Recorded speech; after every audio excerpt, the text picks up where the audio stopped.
As entrepreneurs, we always struggle on how do we build a great business that's going to support the quality of life that we want in all our stakeholders. I mean, we're not in business for more business, we're in business for a great quality of life. I'm John Bowen at AESNation.com, accelerating entrepreneurial success, and I've got a remarkable individual that's going to be joining us. He's a fellow entrepreneur.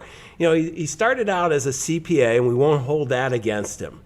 Details and all that, but he blossomed into an entrepreneur. He's a serial entrepreneur, known him for a number of years. He's been one of the guys who's given me a lot of great insights on all the things that change, and he's really positioned himself as an entrepreneurial mentor. And you're going to love this because what he has done is he's walked the talk. He's built, he's bought, he's sold, he's gone full cycle on the experience, and now he's helping other entrepreneurs. And I want you to know his insights because they've certainly helped me. Stay tuned. Ordinary success? No way. You want amazing, remarkable, exceptional breakthroughs. Dig deep, think bold, drive hard, watch yourself soar beyond your dreams. AESNation.com. Mel Abraham, thank you for joining us here today. I really appreciate the magic of Skype. You are here. We're both in Northern California, but we're making a difference over the internet today. So, as a fellow entrepreneur, I really appreciate you taking the time out. Wonderful, John. It is an honor and a blessing to be here, be with you. I mean, one, technology is amazing that we can do this at the quality that we can, but to be able to share some time with you, with all the things that you've done in your audience, I am honored. Well, we met initially when, and this is for many of us as entrepreneurs. I was a serial entrepreneur. I've started a whole bunch of businesses, and I wasn't online. And I met you before I started doing video, before I did any of the stuff online. You were helping out a good friend of both of us, Brendan Burchard, and Brendan is, I don't know, how would you describe Brendan? What is Brendan? Gosh, well, I think he's one of the premier marketers and trainers in the expert space today. Yeah, and I would agree. I mean, he's just a phenomenal individual, really talented. Getting together with him next month at another mastermind. He's in a mastermind group. And and you've been along there guiding, helping, and so on. And that's where we first met 4 years ago when I became on this journey of how could I magnify our voice of our companies using the tools of what you and Brendan and others are doing. And I'll tell you, for entrepreneurs who are not yet using all these tools, I mean, there's some amazing lessons learned. So tell me how you started out as a CPA. I took in college one class, cost accounting, and I go, that's not for me. That was enough, huh? Yeah, but tell us a little bit of the journey, Mel. It's interesting. I ended up as a CPA primarily because I didn't know what else I was going to do in college, and someone told me it was a great profession to go into, and if I could only remember who told me that, I'd strangle it. But it gave me the inroads to understanding business. But I realized early on, I went to one of the large local firms, and I was on a fast track to partnership. And the reality is that a number of years into it, I was working late at night, which I did a lot, and I looked into the partner's office, and there I saw my future of being, overweight, high blood pressure, diabetes, stressed out, and wondering whether I'm going to make it to 46. And usually lost your spouse along the way. Other than that, it's a really good picture.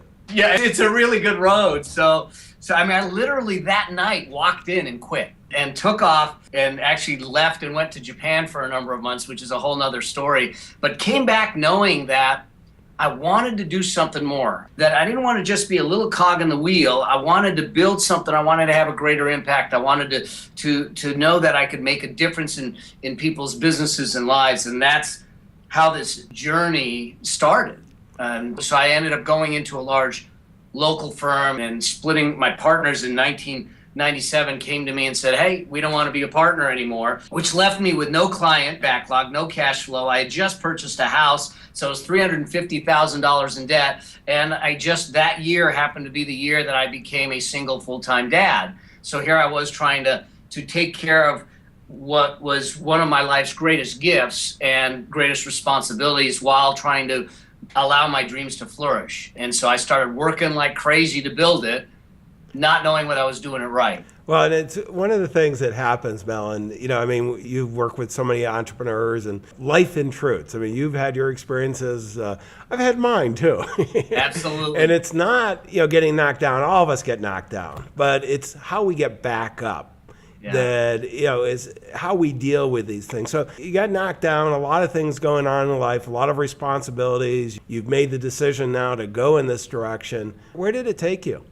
The interesting thing, I think the biggest knockdown that I got was shortly after that. As I was building, I was getting momentum and growing.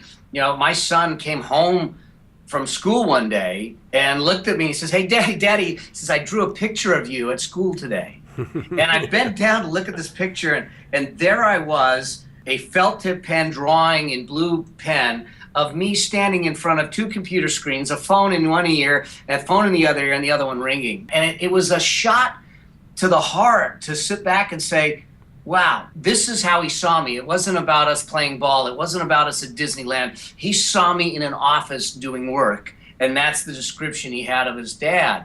And kids are just brutally truthful, but very insightful. And that's when I started to think about, all right, how do we shift? How is it that I can create my business and have other people create their businesses without separating things? Can they coexist, our dreams and our life at the same time? And that's when, because as entrepreneurs, you see it, we have what I call the hummingbird syndrome. We see these opportunities and we start chasing them and we go full force into it. And then all of a sudden we look back and say, all right, I got this ball called this opportunity, and then I'm going to stuff in the cracks my life. And that's a mistake. And I learned that from a 6-year-old. Yeah, it's a hard lesson. And all of us, if you've got a successful business now, and certainly if you've done a number of businesses, there's no such thing as a perfect balance in life. At least I don't think there is. I'm looking for harmony and being conscious. I'm big on being successful on purpose so that you think through these things. And those kind of conversations, Mel, and those drawings that all of a sudden we get to realize, why are we building business? To be hugely successful but have nobody around that loves you or cares about you is probably not a good thing. It really isn't. I have a framework that I talk about based on this called the 9 Ideals of Legacy, and the top 2 ideals really are about lifestyle and freedom being, in my mind, peace of mind.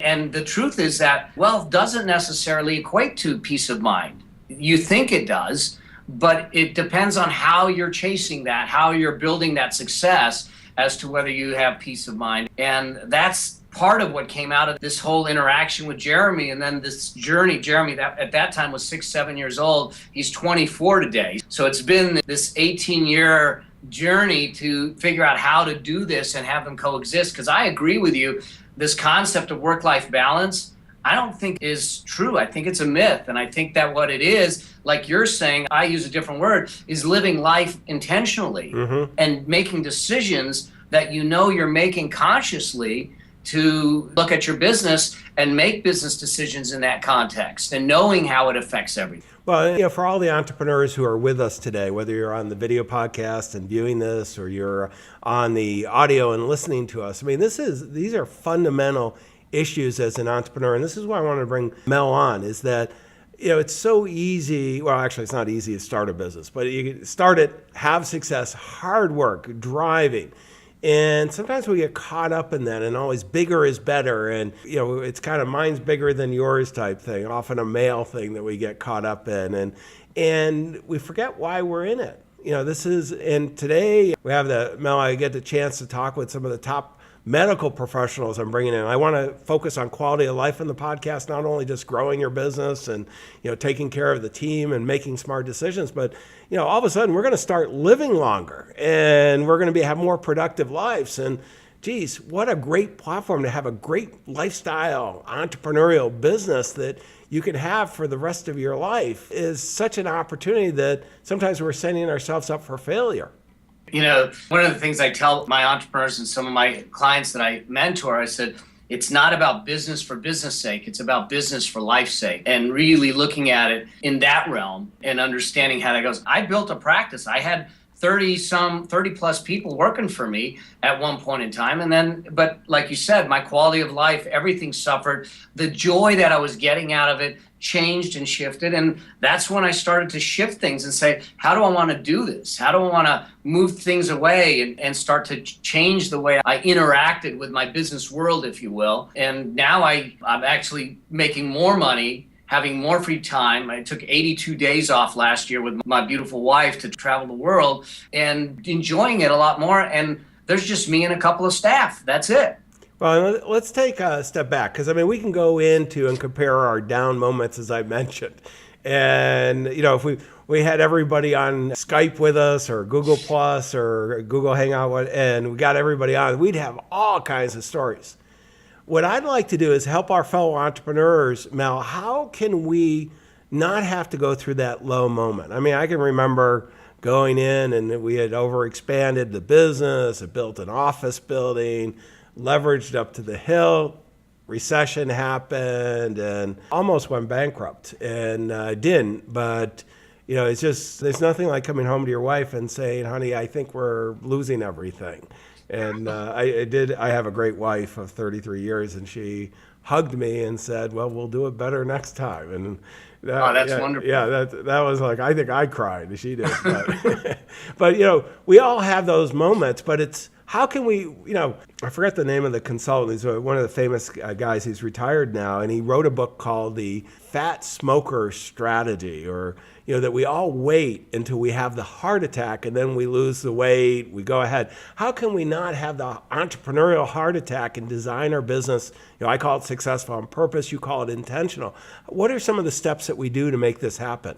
You know, this is an interesting thing to talk about, because a lot of times when I first get involved with businesses, they want to talk about the mechanics of business. How do I make money? How do I do this? You know, what systems do I have to have in place? What products? And I think one of the things to do first is to get real clear on who you want to be, how you're going to show up individually and as a business.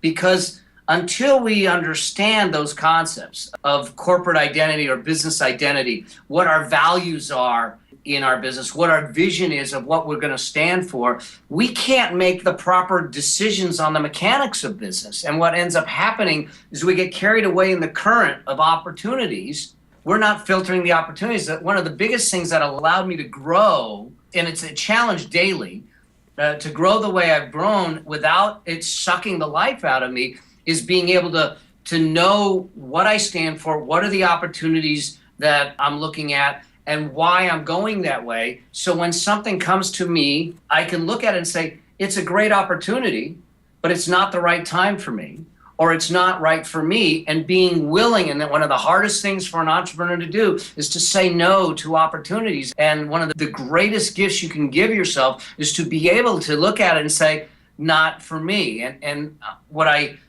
try to get our entrepreneurs to do is I say, let's look at where, and this came out of me sitting on a board of directors. I sit on a number of boards of directors, and our business development team came in one day and said, we've got all these opportunities in Japan, in Russia, in Canada, and the US, and they're traveling all the world. And I said, wait a second, how are you filtering what it is we're doing? And they said, well, we're not. And so I came up with a process that allows them to say, all right, where's my core strengths? And rank them on a scale of 1 to 10. And where are the opportunities, the probability of success, and the profitability of the opportunity? And rank those on a scale of 0 to 10. And what that does graphically is it puts you into 4 quadrants. And the only one I want to go into is what I call the diamonds. High core strengths, high probability of success, high profitability. The rest of it we're going to leave alone for now. But that allows you to take and dedicate your resources, dedicate your time to the 2 or 3 things you should be doing that's going to move the needle the greatest in the shortest amount of time. Now, that, to me, is one of the greatest things you can do. Yeah, I want to dive into this a little bit more, Mel, because I think this is so critical. And it's, you know, for all the successful entrepreneurs that are with us today, I mean, you know, this is a challenge. As you have more and more success, what happens is, you know, you get flooded with opportunities. And I had a really good one this morning. And, you know, it's not only when you have clarity, as Mel's saying, not only have clarity on where you want to take yourself, your team, your business, that you can say no. And if you don't say no and you get diffused, I mean, we've all had that. We get distracted by the shiny new thing and so on. And I'm one of those personalities that I can be. I mean, Mel, I have, and so, I've got a whole team around me to make sure we stay focused on our mission of what we want to accomplish and we don't screw up each other's life. This is big. You kind of hit on an incredibly important point, is that you have a team around you. We were just talking about our friend Brendan, and we were, him and I, basically his business advisor, he's my marketing advisor, but we're like brothers. He was in the middle of an opportunity and he looked at me and he says, if I ever talk about doing this again, do whatever you have to do to stop me. And that's the thing, to surround yourself with a team of people, mentors, and folks that are willing to be really upfront with you, bordering on blunt, but willing to say, hey, John, this isn't really what you said to me before. This isn't really where you want to go. I get it that there may be a profit in here, but is this the right thing to do? And call you on it in a way, in a caring way, but in a direct way, enough for you to say, yeah, you're probably right. Yeah, to surround ourselves with these kinds of people is really important. It really is. And, one of the things that, I'm in Silicon Valley, and the idea here is a big word that everybody uses is pivot now. And we're not saying that you're not going to change because, Mel, you've evolved over the years. And really, I've known you for, I think, about 4 or maybe 5 years. You've evolved a lot over that period. I have too.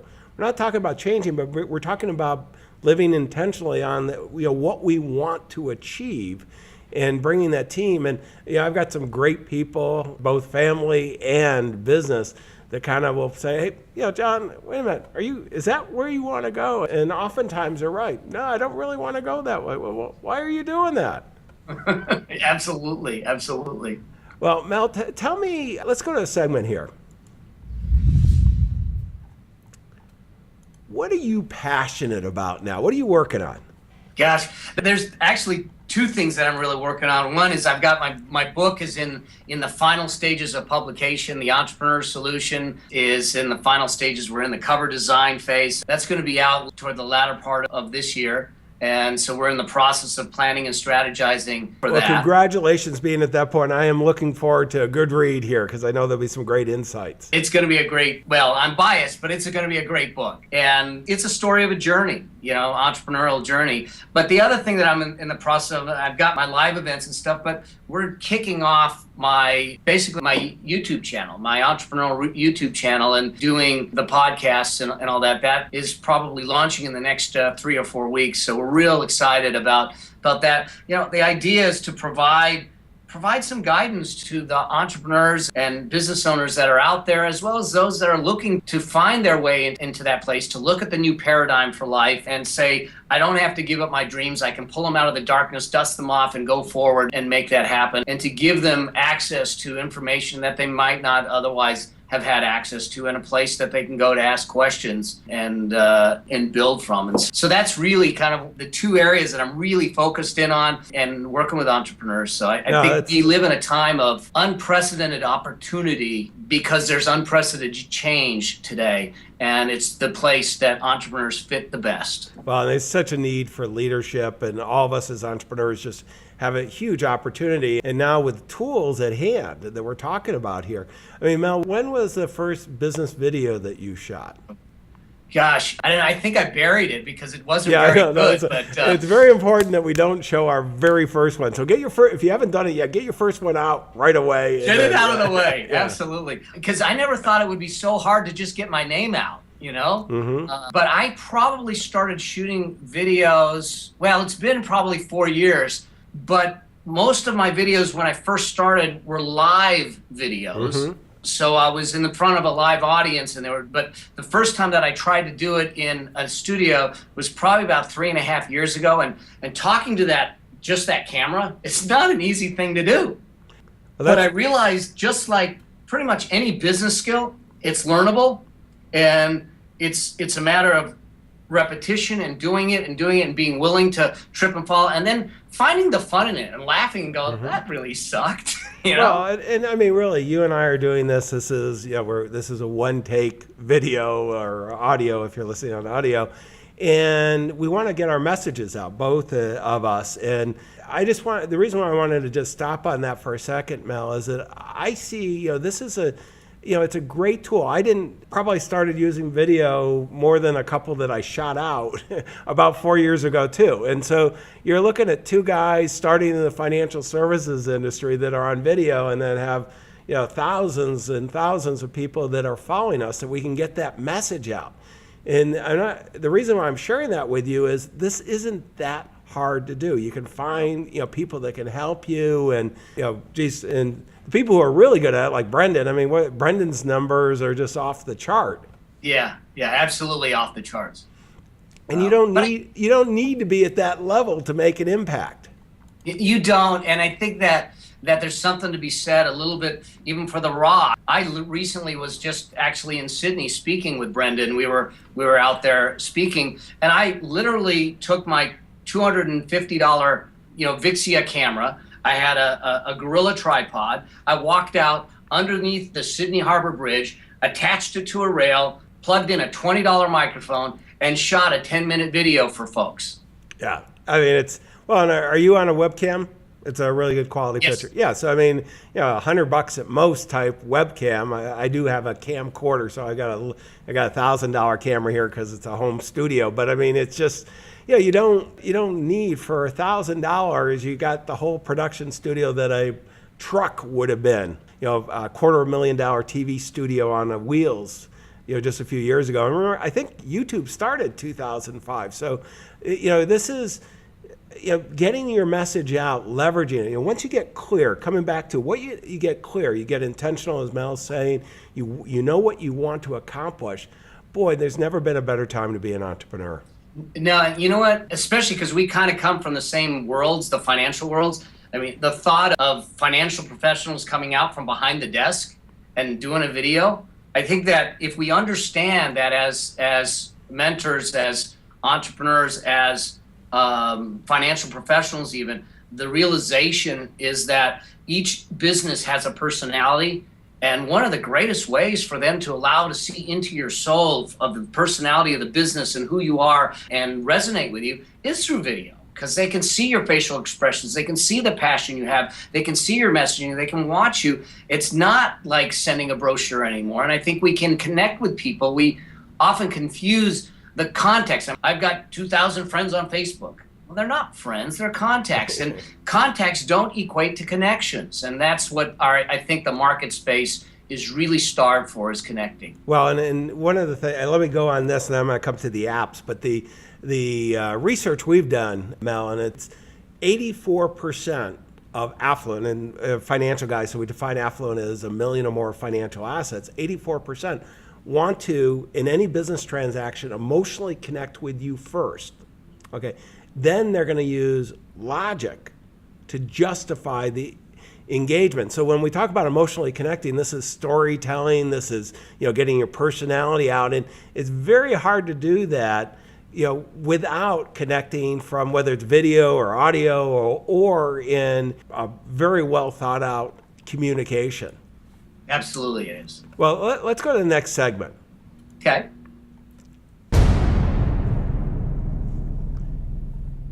And Mel, this is the app of the day. And, one of the things you've leveraged technology, I mean, tying it to the Sydney Harbor Bridge and all this stuff. I mean, you could do some of the greatest. We have another mutual friend, Joe Polish, and Joe, I mean, used to use flip phones. Now the iPhones are so good, and just holding your smartphone up and taking the picture, beyond a selfie now, a video marketing in communicating. It's just so powerful.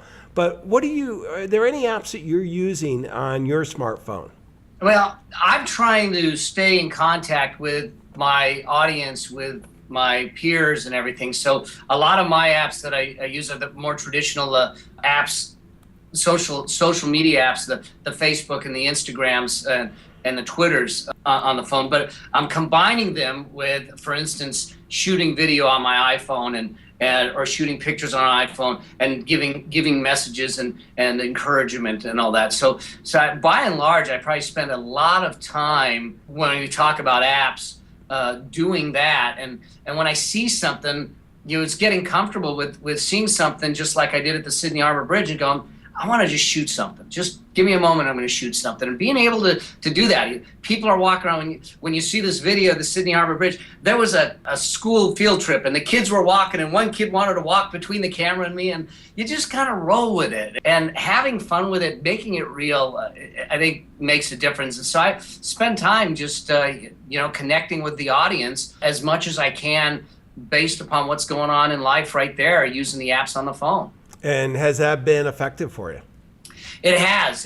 What I'm finding is that there is interaction when you give them a little picture of your life. I mean, one of my most engaging posts happened to be I love key lime pie, and a great entrepreneur and entrepreneurial consultant is a guy by the name of Marcus Lemonis. He's the CEO of Camping World, and he's the co-host or host of The Profit, and he goes into businesses and he turns, he'll buy a share of them and try to turn them around. And one of the businesses was the key lime pie company down in Key West, Florida.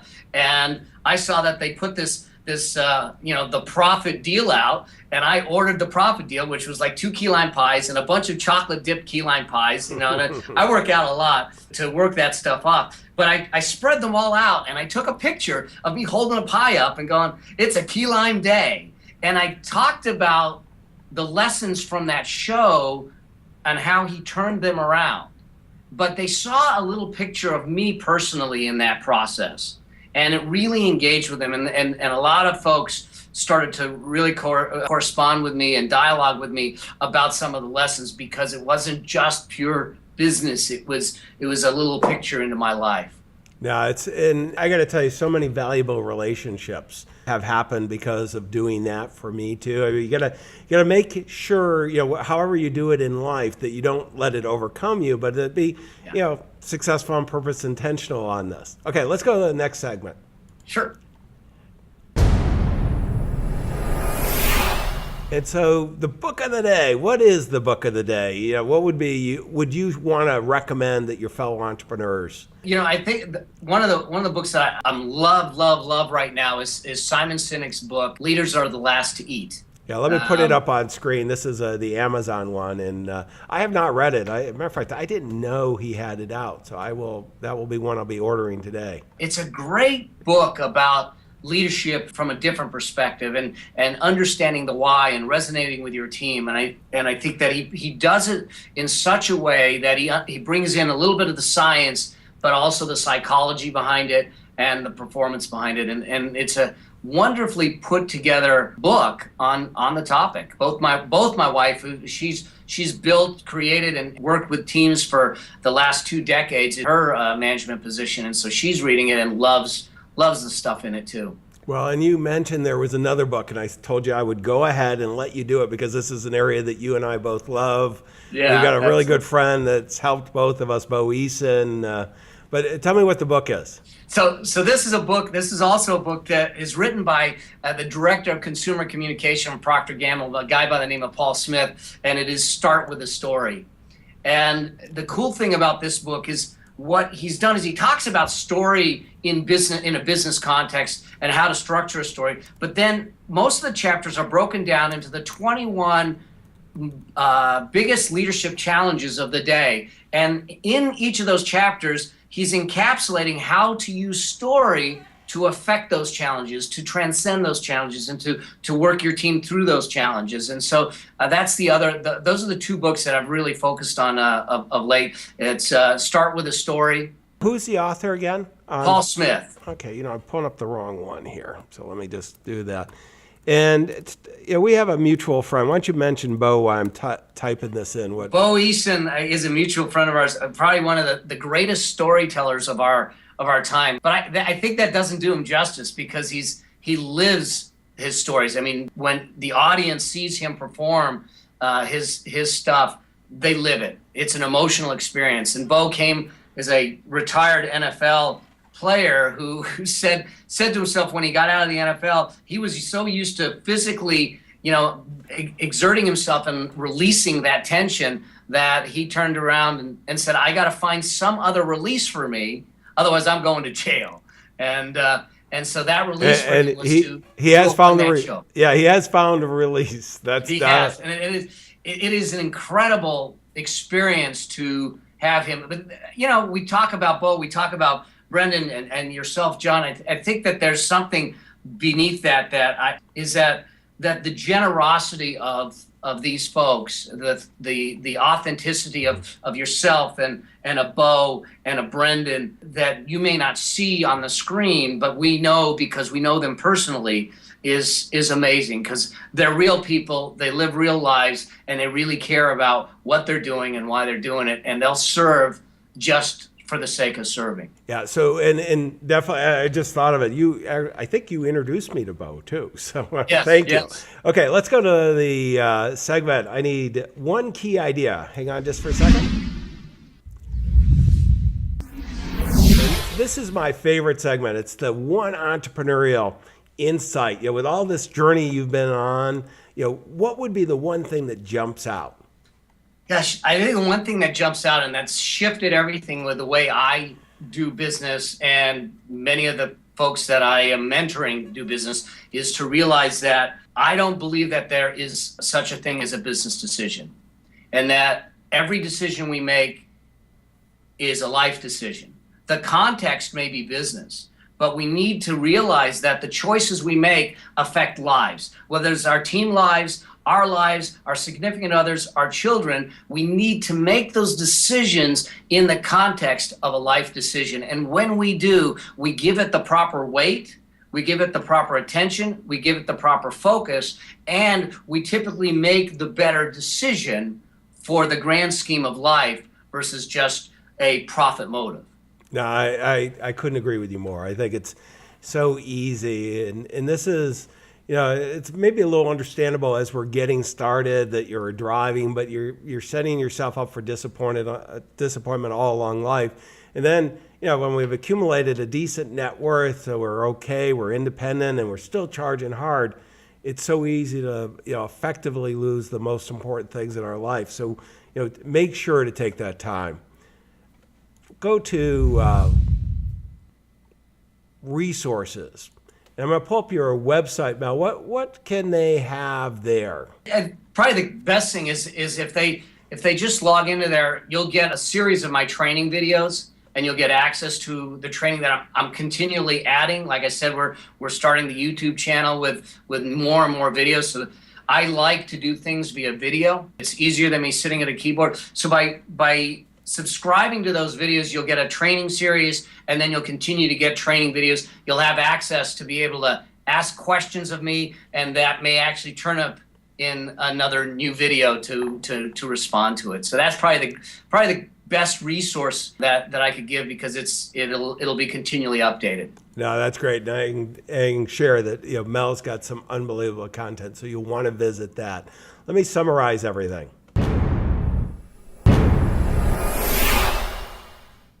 Okay, Mel, this has been really valuable, and it's just reinforced a lot of the beliefs I have, and these are important ones to be reinforced, because I don't know that we shared anything that was absolutely new, but what they were unbelievably valuable insights in the framing. Number one, living life intentionally. This is, I don't know, whatever your beliefs are spiritually, how many lives you got, this is one we've got for sure. And let's make it what you want to make it, so that you're delivering value, great value to the world, as well as receiving it. It's just huge opportunity, but it doesn't happen unless we're going to be intentional about it. The second thing is the power of no. I got to tell you, this is one, it took me a while to learn, is that, particularly if you have some early success along the way, that's oftentimes the worst thing that can happen. Absolutely. You want to fail quick on this stuff. And so, learn the power of no, stay focused on whatever it is, that intention that you want with you and your team, your family, make sure to do it. And then the third is that combination of business and life. There is no pure business decision Mel was sharing with us. And I totally agree. I mean, everything you do in business affects your life, affects oftentimes, depending on the scale of the business, many, many lives. So make sure that you're making it in context.